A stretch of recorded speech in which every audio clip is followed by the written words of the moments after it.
Assalamualaikum warahmatullahi wabarakatuh. Di sini kelompok kami akan menjelaskan materi yang sudah diberikan oleh Bapak Nehru. Assalamualaikum warahmatullahi wabarakatuh. Perkenalkan, nama saya Kevin Persaulian Manurung, Prodi Sarjana Terapan Keperawatan, kelas 1W. Di sini saya sedikit menjelaskan tentang struktur tulang. Berdasarkan bentuk dan ukurannya, tulang dibagi menjadi 4, yaitu tulang pipa, tulang pendek, tulang pipi, dan tulang tidak beraturan. Yang pertama ada tulang pipa, seperti pipa atau silindris, diafis, dan kedua ujung bulat epifis, berfungsi dalam persendian. 2. Tulang pendek, tulang yang lebih kecil dan pendek-pendek, contohnya pada tulang-tulang yang menyusun telapak tangan dan kaki. 3. Tulang pipi, tulang yang berbentuk lempengan-lempengan pipi yang lebar, contohnya terdapat di tulang pinggul, belikat, dan tempurung kepala, berfungsi melindungi struktur tubuh di bagian bawah. Dan yang keempat, tulang tidak beraturan. Tulang dengan bentuk kompleks yang berhubungan dengan fungsi khusus ditemukan pada tulang rahang, ruang tulang belakang, dan tulang kepala. Assalamualaikum warahmatullahi wabarakatuh. Perkenalkan, nama saya Ginta Mansari dari Prodi Sarjana Terapan Keperawatan dan Nurse. Histologi tulang, penyusun tulang, seperti halnya jaringan pengikat pada umumnya, jaringan tulang juga terdiri atas unsur sel substansi dasar dan komponen fibriler. Tulang adalah jaringan yang tersusun oleh sel dan didominasi oleh matriks kolagen ekstraseluler, matriks 25% water, 25% kolagen fibers, 50% garam yang mengkristal kalsium fosfa. Sel tulang. Osteoblast 1. Sel pembentuk tulang. 2. Mensintesis jar kolagen dan komponen organik matriks.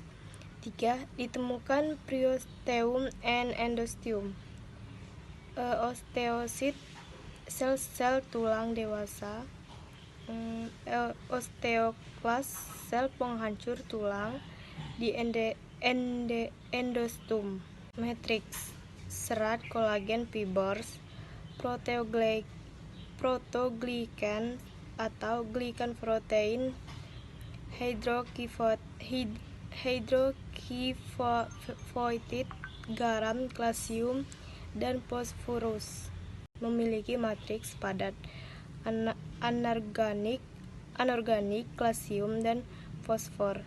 Hal ini memungkinkan tulang untuk memiliki bentuk kaku. Serat organik memberikan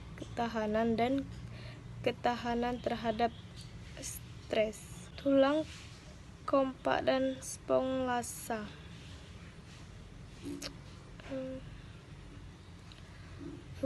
Lugna mengandung osteosit, lamella, connecticuli, jaringan tulang, periosteum, tulang kompak, tulang spons, saluran Hebers, saluran Volkmar.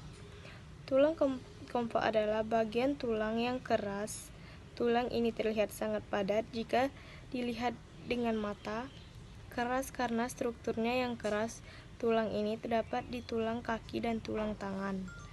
Tulang spongiosa adalah jaringan tulang lunak berongga-rongga dan berisi sumsum merah. Sumsum merah berfungsi untuk memproduksi sel darah. Tulang ini banyak terdapat di jari-jari, tulang belakang, tulang panggul, dan lutut. Assalamualaikum warahmatullahi wabarakatuh. Perkenalkan, nama saya Intan Fitriza dari Prodi Sarjana Terapan Keperawatan. Baiklah, di sini saya akan membacakan materi tentang perkembangan dan pertumbuhan tulang. Yang pertama, osifikasi. Osifikasi adalah perubahan tulang rawan menjadi tulang keras atau perbaikan tulang yang rusak. Yang pertama, jaringan embrional atau mesenkim, membentuk tulang rawan menjadi rangka awal. Dan yang kedua, tulang rawan. Tulang rawan tersebut berongga dan menghasilkan sel induk tulang atau osteoblast. Osteoblast kemudian membentuk sel-sel tulang. Sel tulang ini dibentuk secara bertahap dari arah dalam keluar sehingga membentuk konsentris. Setiap satuan sel-sel ini melingkari suatu pembuluh darah dan saraf, membentuk suatu sistem yang disebut sistem Hebers. Assalamualaikum warahmatullahi wabarakatuh. Perkenalkan, nama saya Laurentesia dari Sarjana Terapan Keperawatan plus Nurse dari kelas 1B. Di sini saya akan menjelaskan sifat dinamis tulang. Yang pertama, pengaruh latihan fisik terhadap tulang. Latihan fisik menstimulasi osteoblast dengan adanya arus listrik yang dihasilkan ketika stres mengenai tulang, terutama bagian permukaan periostal tulang. Latihan fisik juga meningkatkan struktur tulang selama masa pertumbuhan dan mengurangi kehilangan massa tulang pada individu usia lanjut. Yang kedua, kalsium dalam tubuh. Kalsium memiliki berbagai fungsi penting dalam fisiologi tubuh. Fungsi kalsium antara lain merupakan pembentukan utama tulang dan gigi, berfungsi untuk integritas sistem saraf dan otot, serta mempengaruhi aktivitas sekresi kelenjar, eksorin, dan endokrin.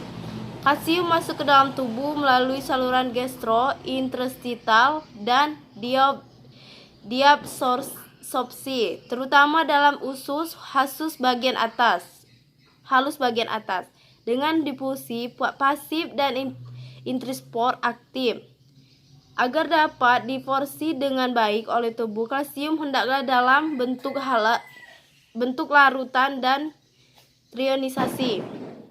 Yang ketiga, peran kalsium dalam tulang. Kalsium dalam tulang disimpan dalam bentuk kristal hidroksital CaHVO4.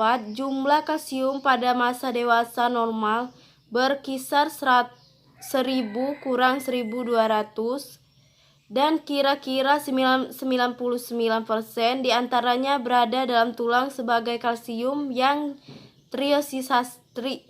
trionisasi berada dalam bentuk ikatan dengan anion, terutama fosfat anorganik. Dari sifat kalsium dalam tulang terdapat dalam dua bentuk, sebagai kecil dalam bentuk cadangan yang labil dan mudah diganti, sebagai besar merupakan cadangan yang...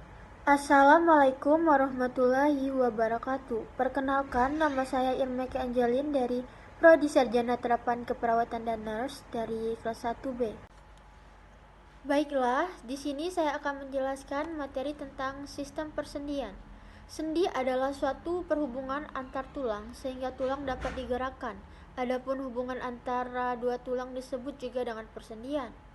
Baiklah, sini saya akan menjelaskan tentang anatomi persendian. Komponen-komponen penunjang sendi di dalam tubuh makhluk hidup yang diantaranya sebagai berikut. 1. Kapsula sendi. Kapsula sendi adalah suatu lapisan yang berserabut melapisi sendi. Pada bagian dalam kapsula sendi terdapat rongga. 2. Ligamen. Ligamentum. Ligamen adalah jaringan yang berbentuk pipa yang tersusun dari serabut-serabut liar yang mengikat tulang satu dengan tulang lainnya.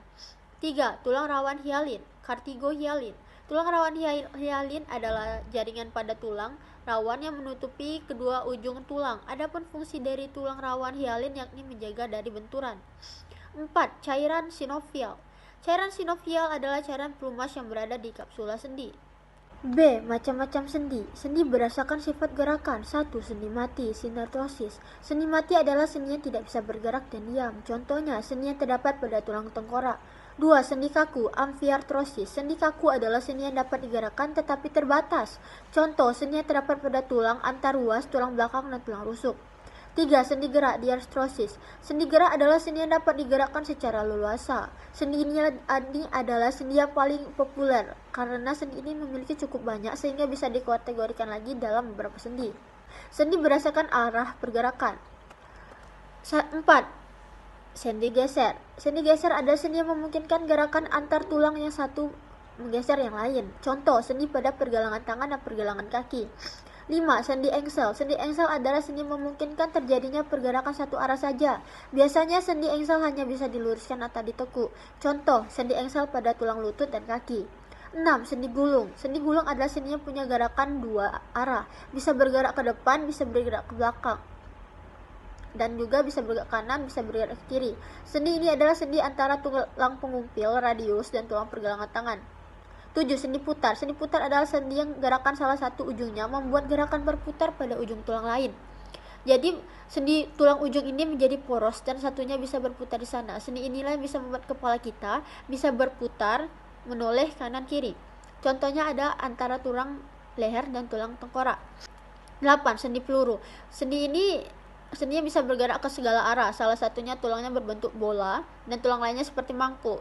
Contoh hubungan antara tulang lengan dan gelang bahu. 9. Sendi pelana. Sendi ini yang bentuknya mirip seperti pelana kuda. Sendi pelana juga membuat gerakan dua arah, yaitu seperti gerak ke depan dan ke belakang, dan juga gerak ke kanan dan ke kiri. Sendi pelana ini bisa kita temukan di tulang pangkal ibu jari.